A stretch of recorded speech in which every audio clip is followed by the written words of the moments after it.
Another view point के सभी दर्शकों को दीपक पांडे का नमस्कार। मेरे एनसीएलटी के वीडियोस को देख करके मुझे काफ़ी फ़ोन आ रहे हैं जिसमें लोग कई तरह से परेशान हैं। कुछ लोगों को क्लेम फॉर्म जो भरना है, फॉर्म सी जो बिल्डर के अगेंस्ट में होम बायर्स को भरना होता है, वो एज ए फाइनेंशियल क्रेडिटर, वो फॉर्म कई लोगों को इन्फॉर्मेशन समय से नहीं मिल रही। कुछ लोगों को इन्फॉर्मेशन मिल रही है तो वो पजल हो रहे हैं, जबकि बहुत ही सिंपल फॉर्म है, इसमें कोई भी ज़्यादा कॉम्प्लिकेशन नहीं है। आप उस फॉर्म को एक बार पढ़िए। देखिए, जो लोग रियल एस्टेट में इन्वेस्टमेंट करते हैं या परचेज़ करते हैं फ्लैट, दिल्ली, गुड़गांव, नोएडा, लखनऊ, कानपुर, कहीं भी, सब लोग पढ़े लिखे लोग हैं। अगर वो खुद नहीं है सक्षम तो वो अपने किसी सीए से सलाह ले सकते हैं और इस फॉर्म सी को नियत समय के अंदर भर के भेजना बहुत ज़रूरी होता है। अगर आपने इसको टाइम से नहीं भर के भेजा तो जो आईआरपी होता है, जो रिजोल्यूशन प्रोवाइडर होता है, वो आपके फॉर्म को एक्सेप्ट करने से मना भी कर सकता है। इसलिए इसको लापरवाही से नहीं देखना है और इमीडिएट, जैसे don't wait for the last day, आखिरी दिन का इंतज़ार ना करें।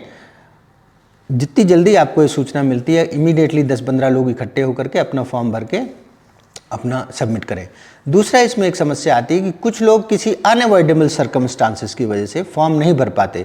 मुझे अभी विगत कुछ दिनों पहले वायुसेना के एक बहुत वरिष्ठ अधिकारी का फ़ोन आया कि किसी बिल्डर से उन्होंने प्रॉपर्टी ली और वो समय से फॉर्म नहीं भर पाए और अब उनका फॉर्म नहीं एक्सेप्ट हो रहा। तो ऐसे लोगों के लिए मैं ये जानकारी देना चाहता हूँ कि आपको सिर्फ ये साबित करना है कि आपको जानकारी सही समय से नहीं मिली, आपकी ट्रांसफ़र हो गई, आपको जो चिट्ठी भेजी गई वो गलत जगह में भेजी गई। सेकेंडली, आप अपना ईमेल आईडी प्रॉपर वे से अपडेट करा के रखें, ताकि जो भी आईआरपी की प्रोसीडिंग्स होती हैं, एनसीएलटी की प्रोसीडिंग्स होती हैं, जब भी उसकी सीओसी की मीटिंग होती है, कमेटी ऑफ क्रेडिटर्स की मीटिंग होती है, तो उसकी बाकायदा आपको ईमेल में इन्फॉर्मेशन आती है और आपको वोटिंग राइट मिलता है। तो आप बेशक, मैं जानता हूं इस बात को कि आपके वोटिंग राइट की कोई खास अहमियत नहीं है, क्योंकि जो ज़्यादातर जो क्रेडिटर हैं वो बैंक होते हैं और बैंकों का अमाउंट बहुत ह्यूज वॉल्यूम में होता है। फॉर एग्जांपल, सपोज बैंक ने दिया हुआ है 600 करोड़ रुपए और आपने दिया है 60 लाख रुपए, तो आपके वोट की कितनी वैल्यू हुई, वो उसी रेशो में निकालते हैं।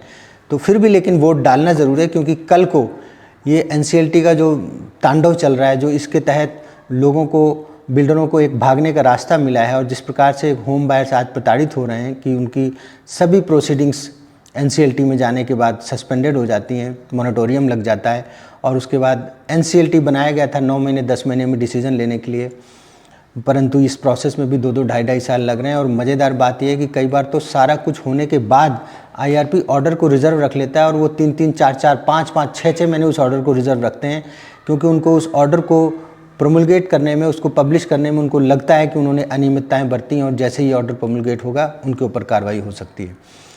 दूसरी बात, मैं अपने दर्शकों को ये कहना चाहता हूँ कि एनसीएलटी में आईआरपी कोई खुदा नहीं है। आईआरपी सिर्फ कंपनी को चलाने के लिए अपॉइंट किया गया है। अगर आप लोगों को लगता है कि आपके साथ धक्का हो रहा है, आपके साथ ज़बरदस्ती हो रही है और सुनवाई नहीं हो रही, तो आप एनसीएलटी के अगेंस्ट में एनसीएलटी में अपील करें और अगर वहाँ पे भी आपको न्याय नहीं मिलता है तो तुरंत सुप्रीम कोर्ट में अपील करें।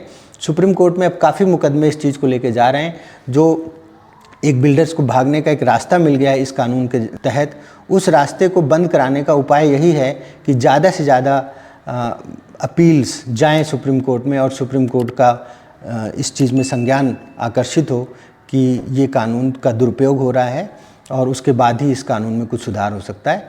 तो मैंने 3 विशेष बातें बताई। पहली बात तो फॉर्म सी को भरने में विलम्ब न करें, उसको जल्दी से जल्दी भरें।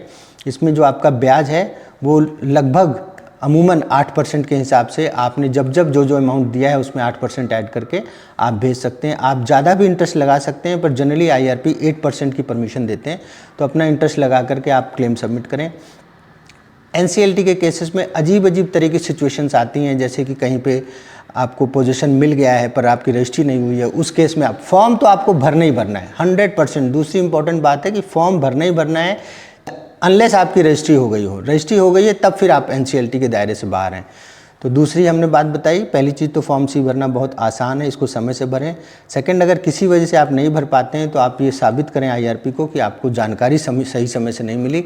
जब आपको जानकारी मिली उसके बाद से वो 30 दिन का समय गिना जाता है।